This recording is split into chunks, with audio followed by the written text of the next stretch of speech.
Bismillahirrahmanirrahim. Assalamualaikum warahmatullahi wabarakatuh. Alhamdulillah, alhamdulillahi rabbil alamin. Wassalatu wassalamu ala ashrafil anbiya'i wal mursalin, imamil mukarrabin, hurrin muazzalin, Sayyidina Muhammadin wa ala alihi wa sahbihi ajma'in. Allahumma salli wa sallim wa barik ala Sayyidina Muhammad wa ala alihi wa sahbihi ajma'in. Rabbi sahri sadri wa yassirli amri wahlul uqdatam min lisani ya qaum. Sahabat Buya Helmi dimanapun berada, puji syukur mari kita haturkan kepada Ilahi Rabbi Allah Subhanahu wa Ta'ala, Zat yang telah memberikan kita kenikmatan, sehingga dengan kenikmatan itu kita dapat melakukan aktivitas kita sehari-hari, seraya kita memohon kepada Allah Subhanahu wa Ta'ala.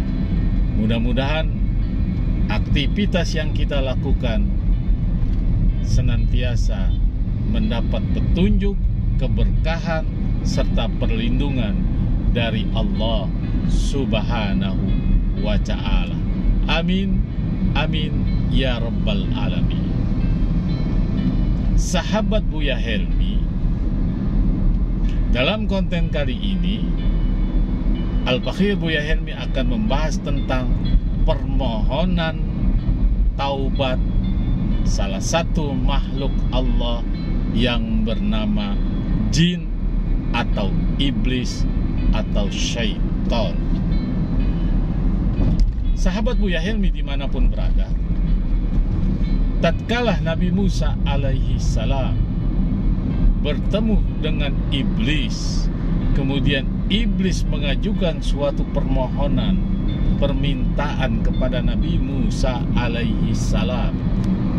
Permohonan iblis itu kepada Nabi Musa alaihi salam yaitu, ya Musa, aku minta bantuan kepada engkau, mintalah kepada Allah Subhanahu wa Ta'ala agar aku diterima taubatnya.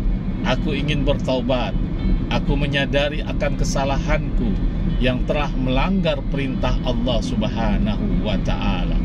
Itu permohonan permintaan iblis kepada Nabi Musa alaihi salam. Sahabat Buya Helmi, perlu diketahui, Nabi Musa adalah suatu nabi yang diberikan keistimewaan, kemujizatan oleh Allah Subhanahu wa Ta'ala. Nabi Musa bisa bercakap-cakap langsung kepada Allah Subhanahu wa Ta'ala tanpa perantara, tanpa malaikat makhluk yang Allah ciptakan, apakah itu malaikat Jibril ataupun malaikat-malaikat yang lainnya. Nabi Musa bisa langsung bercakap-cakap kepada Allah, berkata-kata kepada Allah berdasarkan nas Al-Quran, wa kallamallahu Musa taklima. Nabi Musa bisa berbicara langsung kepada Allah Subhanahu wa Ta'ala. Sahabat Buya Helmi, perlu diketahui, iblis adalah salah satu makhluk Allah yang dulunya taat kepada Allah, yang dulunya percaya kepada Allah, yang dulunya beriman kepada Allah Subhanahu wa Ta'ala. Sebab iblis diusir menjadi makhluk yang terlaknat oleh Allah Subhanahu wa Ta'ala karena iblis melanggar perintah Allah Subhanahu wa Ta'ala, yaitu menghormati atau sujud kepada Nabi Adam alaihissalam. Iblis dulunya beribu-ribu tahun selalu mengabdi, selalu berzikir, selalu mempercayai Allah Subhanahu wa Ta'ala, ya. Karena salah satu larangan Allah saja, kenapa iblis mempunyai sifat sombong? Karena kesombongan iblis itulah sehingga dia menolak perintah Allah untuk sujud kepada Nabi Adam atau menghormati kepada Nabi Adam alaihissalam. Jadi titik permasalahan iblis dihukum oleh Allah, dulunya wujudnya sama seperti malaikat, tapi karena dia melanggar perintah Allah Subhanahu wa taala, iblis berwujud sangat-sangat buruk di antara makhluk-makhluk Allah. Sahabat Buya Helmi dimanapun berada, perlu diketahui, satu hari di yaumil akhir, di hari pada saat iblis mengabdi, ya, di hari di surganya Allah, atau menurut ketentuan Allah nanti, satu hari perbedaannya adalah 1000 tahun di dunia. Coba kita berpikir, mari kita cernih. Iblis mengabdi sama Allah beribu-ribu tahun, 1000 tahun atau beribu-ribu tahun. Kalau dikalikan berarti bermiliar-miliar tahun di dunia ini iblis mengabdi kepada Allah. Karena kesombongannya, iblis dikeluarkan atau diambil kenikmatan-kenikmatan Allah, termasuk menjadi makhluk yang durhaka kepada Allah Subhanahu wa taala. Tapi heran, manusia umurnya hanya 60 tahun, baru umur 40 tahun dibatasi 63 tahun paling menurut ketentuan berdasarkan umur Rasulullah SAW, baru dia umur 40 tahun, baru mengabdi sholat di masjid, punya harta, punya macam-macam, dia sudah sombong kepada manusia-manusia yang lain, kepada sesamanya. Dia pelit, dia bakhil, dia medit, dan dia membanggakan harta kekayaannya, membanggakan pengorbanan sodako-sodakohnya, dan membanggakan hal-hal yang lain, merasa sombong, merasa dirinya mampu. Bagaimana di hadapan Allah? Iblis saja yang taatnya, mengabdinya, percayanya kepada Allah beribu-ribu tahun, di hari ketentuan Allah, di surganya Allah, di tempatnya Allah, sebelum makhluk, sebelum Nabi Adam alaihissalam Allah ciptakan, Allah hukum dia dengan dilemparkan, dengan berwujud buruk, dengan diambil kenikmatan. Apalagi kita. Jangan coba-coba sombong. Al-kibru man batal haq wa komisana. Sombong itu adalah pakaian Allah. Sombong itu adalah miliknya Allah. Tidak ada satupun makhluk ciptaan Allah yang berani-beraninya menyombongkan diri kepada siapapun. Sahabat Buya Helmi dimanapun berada, kembali kepada konteks permasalahan. Iblis berkata, meminta kepada Nabi Musa alaihissalam. Akhirnya Nabi Musa mengabulkan permintaan iblis. Ya Rabb, Nabi Musa mengadu kepada Allah dengan senang hati, dengan gembiranya. Sebab kalau iblis sudah bertaubat, secara otomatis tidak ada lagi orang-orang yang mengingkari Allah. Mereka selalu berbuat baik. Tidak ada lagi orang yang melakukan suatu perbuatan yang mungkar. Sahabat Buya Helmi dimanapun berada, akhirnya Nabi Musa alaihissalam bermunajah kepada Allah Subhanahu wa ta'ala. Ya Rabb, makhluk engkau yang bernama iblis meminta ampun kepada engkau.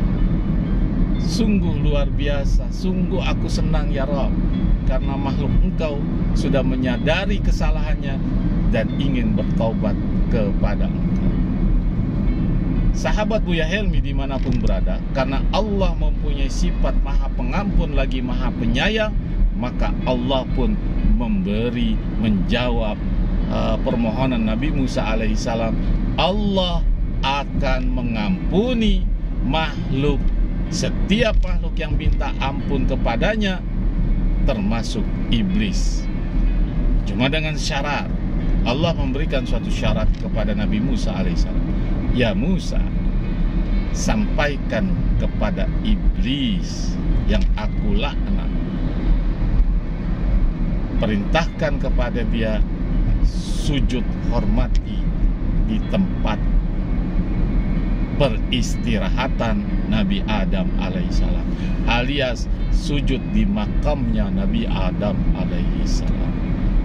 Sahabat Buya Helmi mendengar perintah Allah yang sangat mudah, sangat gampang, sangat praktis, hanya sujud kepada makamnya Nabi Adam, tempat istirahatnya Nabi Adam alaihissalam.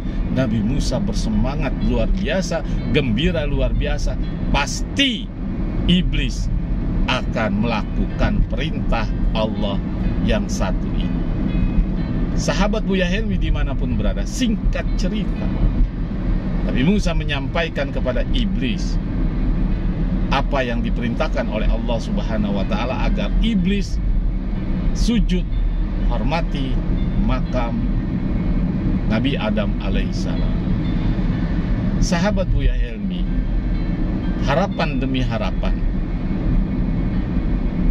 Nabi Musa alaihissalam tertolak mentah-mentah oleh iblis. Apa jawaban iblis?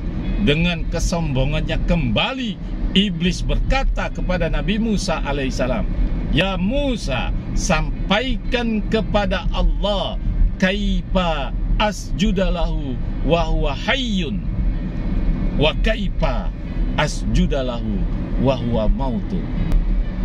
Ya Musa, sampaikan kepada Allah Subhanahu wa Ta'ala, bagaimana aku mau bersujud kepada Adam pada saat dia hidup, apalagi dia sudah mati.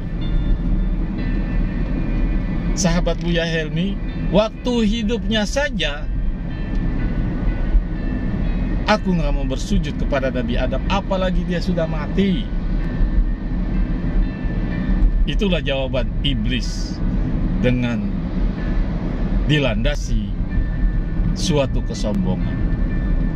Sahabat Buya Helmi dimanapun berada, dari itulah Allah menutup pintu taubatnya iblis laknatullah alaih. Untuk daripada itu, sahabat Buya Helmi dimanapun berada, yuk mari sama-sama kita renungi konten kali ini. Sombong adalah pakaian Allah.